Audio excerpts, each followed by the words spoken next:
আসসালামু আলাইকুম। অনেকদিন পর আসলাম। একটা সুন্দর অঙ্ক দেখো, 0 থেকে 1 4 রুট কত, x to power plus 4 plus 1 dx plus 1 থেকে 4 রুট 2 ইন্টু, আর ফাংশনটা কি 4 root x to power 4 minus 1 dx। এখানে প্লাস না মাইনাস 1, এই রাশিটির যোগফল কত? তো শুরু করি।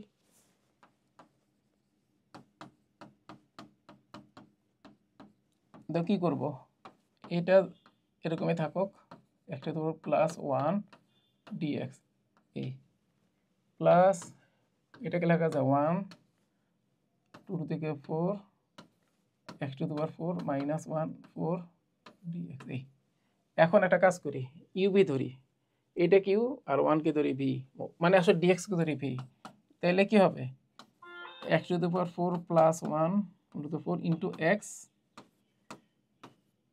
0 থেকে 1 মাইনাস, এরপর আমি এটাকে করব ডিফারেন্সিয়েশন, এটা করব ইন্টিগ্রেশন, 1 ইন্টিগ্রেশন তো এক্স, এই ডিফারেন্সিয়েশনটা আমরা এইভাবে রাখবো। বেসিক্যালি এইটা এবার লিখলাম x to the power 4 plus 1/4 এবার লিখতে পারি, সমস্যা তো নেই। তো লিমিট কত হবে 0 থেকে 1, তাই না? মাইনাস এই অংশটা করব। এই অংশটা করার একটা টেকনিক দেখো, আমি একটা কৌশল খাটা, সরি মাইনাস একটা প্লাস চিহ্ন ছিল, এক্স এর পরিবর্তে আমরা এটা প্রতিস্থাপন করি,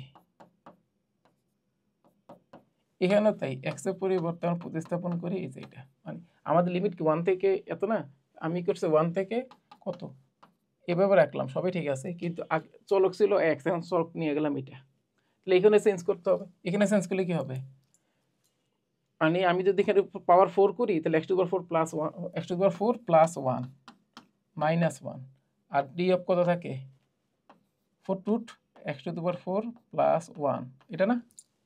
তো দেখো কি আসে, এর মান বসালে আসে 4 রুট কত 2, কারণ 1 বসাই দেখো এটা আসে, 0 বসালে 0 বাদ, মাইনাস 0 থেকে 1, আমি যা আছে তাই রাখবো, কিছুই করবো না। দেখো একটু পরে বুঝবা কেন এটা করছি। আর এটার লিমিট কত হয়ে যাবে, ক্যালকুলেশন করলে 0, এর লিমিট করলে আলটিমেটলি হয়ে যাবে 1, আর এটা ক্যালকুলেশন করলে কত, এটা 4 রুট ছিল, 1 কাটা x টু দি পাওয়ার আর 4 রুট মানে কত x, d of x to the power 4 plus 1 4 root. তো দেখো এটা কাটা, অর্থাৎ কত আনসার আসলো, এই যে এটা আছে আমার নির্ণয় আনসার। তো বোঝা গেছে, বাবা পরের একটা অঙ্ক নিয়ে আসবো সামনে। আসসালামু আলাইকুম, আল্লাহ হাফেজ।